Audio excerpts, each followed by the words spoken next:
Dossier pe affaire Wilfried Mandé, star na biso ya tongo, oya utaki kutika biso que son âme repose en paix. La famille de l'Otoye, mobali na ye na kombo ya champion Mio, Akimi bandeko nanga, a voyager. Toyebi ke na ba propos na ye, abando lobaki non ndenge eza boye, ye na Wilfried babando préparer voyage moko ba voyager. Toyebi te. Toyebi biso nyonso ke champion bayebaki ye te na famille ya ba Wilfried officiellement. Mais maman yebaki kake non mwana azui mobali. Mais ka ndenge ezalaka présentation près d'autres nano asala yango te. Donc officiellement na famille ya ba Wilfried batikala koyeba ye te. Na yebi te voyage yango balingaki ba voyager na ndenge nini. Ezo sala pasi ya makasi. Lelo champion aye kokima. La famille. Na moment oyo ya mama ya Wilfried azo ya kolela na ba réseaux sociaux batuba sungaye pour que justice ya liwa ya mwana na ye esalema. Champion, si réellement oza innocent na liwa ya Wilfried Mandé, pourquoi ne pas kokende ko porter plainte? Pourquoi ne pas ko sunga mama ya soi-disant moi si oyo lingaki? Parce que selon Badur na yo ozolo bakeno olingaki penza Wilfried. Tango ba makambo ba message awe zo bimakeno yo muto betaki ye.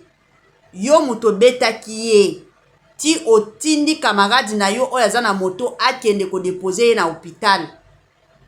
Ozo wangana olobi na ndenge yo olingaki penza Wilfried okoki jamais ko beta ye te pe obeta kabasi te. Si réellement la situation oyo yo oza penza innocent, un champion, pourquoi ne pas ko sunga mama ya Wilfried pour que alande la dossier ya Wilfried justice et salema. Tokota na ba procès bino nyonso bokende kosamba parce que il faut yo kende kosamba na ex mobile ya Wilfried bino nyonso muibale il faut bokende kosamba na ba camarade ya Wilfried boko kende penza kosamba na docteur oya yambaki Wilfried bino nyonso boza censé et obligé ya koleka na procès bokende kosamba pona liwa ya mwana batu. Comment se fait-il que maman zolela na ba réseaux sociaux? Maman ye kosenga lusungi na ba réseaux sociaux. NM Care aye na ba solution. Kondisa nzoto na NM Care pour na libela problème ya accouchement. Mama ata na 70 ans na NM Care okosimba mwana. Zongisa esengo na libala tozali kosunga éjaculation précoce. Tozali kosunga impuissance sexuelle, faiblesse sexuelle na NM Care esengo ezongi na libala na NM Care masolo carré na NM Care tala ndenge telemi masolo evandi na NM Care. Ozali na besoin ya kobika na bokono o nazali kotanga tension, AVC, cancer. Ozali na mwana tope yo moko mkolo ozali na problème ya épilepsie. Oumeli na maladie ya tension, oumeli na maladie ya cancer. Ozali na problème ya hémorroïde. Kobosa na te benga biso na NM Care. Solution ya libela. Ndeko nango ozali na batache na nzoto yaka kobika awa na NM Care. Kimambangu okozwa lobiko. Yo soi-disant za la kanambongo, bambongo oyo tia ya voyage. Eza bambongo teke no, olingaki otia yango na mesa ke tolande la dossier ya Wilfried oya uti kokufa mwasi oyo ngana lingaki na bala. La famille. Makambo ezo kende moto. Makambo ya réseaux sociaux baya kusunga ye. Azana makila moko ya moto. Confirmation oya bomaki. La famille bana lobaka toujours ezalaka bien parents vérité nyonso bana bakunda yo surtout bana bakunda yo bana basi bakoli bana bazana bandako na bango mabala bana bazape na bana batie kokunda yo avec honneur na bakoko bazo accompagner yo ndenge ozokende na se ya mabele esalaka penza pasi koya komona lelo oyo ba parents nde bakomi kokunda bana. Et surtout kokoya kokunda mwana na circonstance nini na dossier ndenge nini mwana ozo comprendre te soki ezalaki accident ya solo soki mwana babomelaki yo mwana. En tout cas na makambo ya mama penza ya Wilfrid ezopesa mawa ya makasi la famille babilo mosusu kande na yebisaka bino tozalaka toujours censé et obligé ya koyaka koloba doza toujours censé et obligé ya koya koloba po soki biso tovandi kimia. Cela veut dire que moto akosunga mama oyo azate. Partagez vidéo na biso bandeko na nga, commenter kuna bisika nyonso ozali pour que solution ezwama. En tout cas komona kaka na age ya Wilfrid. Wilfrid wana aza penza mwana moke, aza na age moko ya fleur. Age oyo bato nyonso barevaka. Nga pe na leka na age wana nga na ba age wana kutu pote bimaki na ba age wana kutu tala nzoto ndenge esalaki nga. Ezalaka toujours bongo me na age ya fleur yango nde age yango oyo mwana na biso leki na biso yaya ya baninga Wilfrid aye kokufa nango. En tout cas la famille ezosala pasi ya makasi, ezosala pasi komona mama na bango na mbala moko mama na bango akondi, na mbala moko mama na bango abebi. Bato o bamona mama ya Wilfrid tango akendai komona papa sango, vous allez comprendre que lelo oyo différence penza ya makasi ezali na batan wana pe na batan oyo. Différence penza otolobaka penza différence ya makasi bandeko nanga ezali changement penza ya makasi na côté ya mama ya Wilfrid ezali ezosala pasi penza ya makasi. Mama wana azolala te, mama wana azostresaka matin midi soir, mama wana azolelaka toujours et encore liwa ya mwana akufi na bacirconstance moko inexplicable.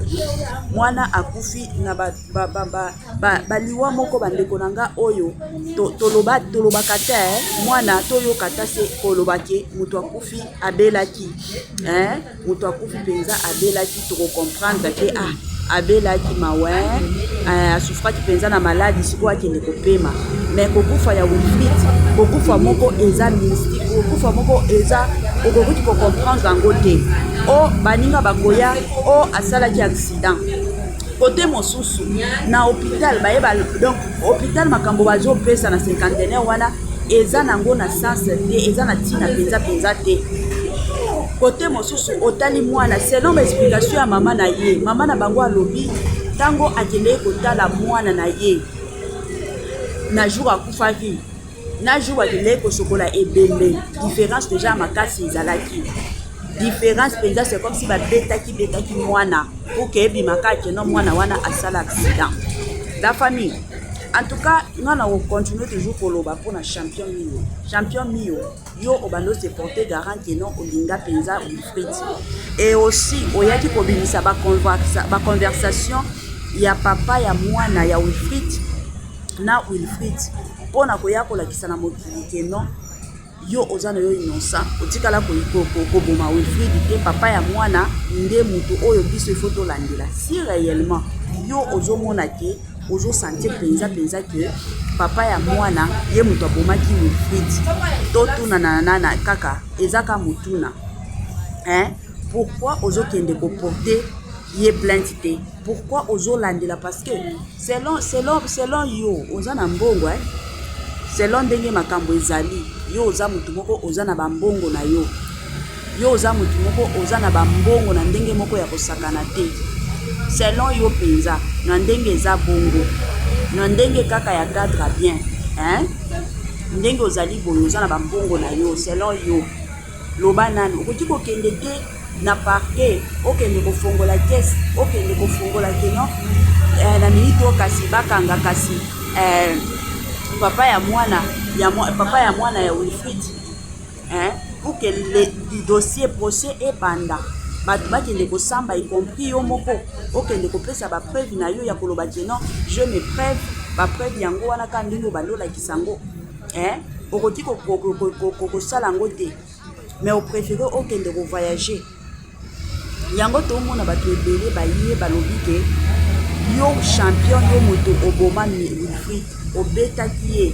C'est tout à fait normal ya koloba ke non abetaki ye ezalaki na bakadre te ke non aboma ye mais liwa ye kokoma ata soki ezalaki yango voyage bobande koplanifie na Wilfrid. Si réellement yo olinga penza Wilfrid, si réellement yo posa na yo basoué na yo eza ke obimisa mpenza moto oyo aboma Wilfried na poisa ka ndenge olingaki obimisa papa ya mwana na ye si réellement yo oza innocent na badossier oyo.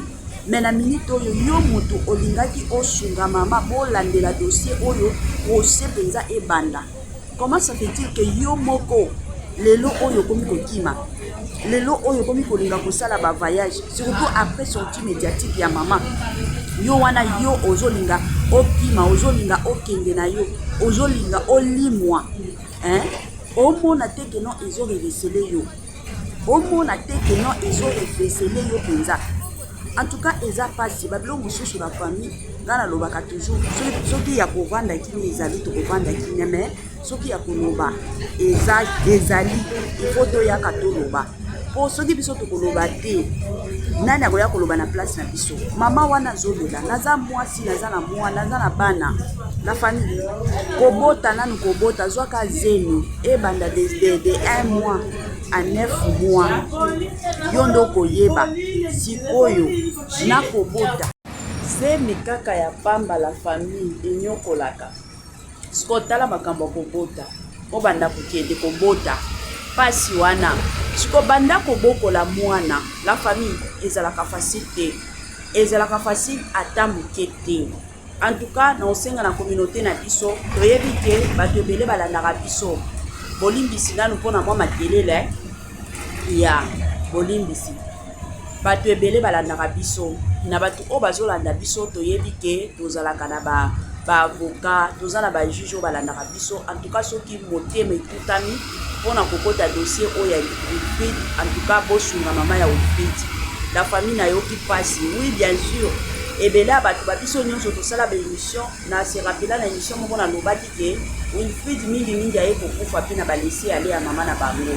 C'est vrai lesi ale na kote ya Wilfried ezalaki mpenza ebele, ezalaki mpenza ebele mpo na otala baexplication ya mama oyo apesaki kokufa ya mwana na ye mama kobokola mpe mwana la famille ezalaka facile te ata moke te, eza na baréalité oyo ifo tolobaka ezalaka facile te. Nga nalobaki awa na émission nalobi mama ya Wilfried ntango alekaki epai ya papa Sango azalaki na baprécision te concernant liwa ya mwana na ye, yango nalobaki kutu balesi ale ezalaki ebele.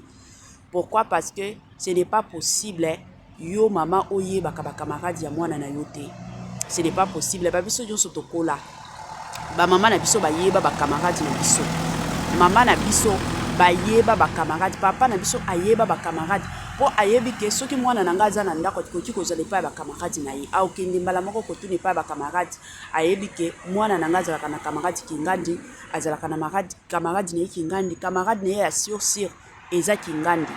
Balesi ale ezalaki ebele na kote ya mama, mais cela ne veut pas dire que wana to encourager mutu oyo abomaki Wilfried tokoki ko encourager ye te, tokoki pe kobetela ye maboko te, tokoki pe kotombola ye te. Mutu oyo abomaki Wilfried en tout cas aza mutu moko oyo a mérité punition ya makasi. Et surtout kolanda makambo oyo mama na bango alobi ke bakendaki donc place bapesaki bango adresse ke Wilfried asalaki accident na kote ya RTNC, bakendaki kote wana mais batikala komona ta signe moko te oyo elakisaki ke Wilfried asalaki accident kuna.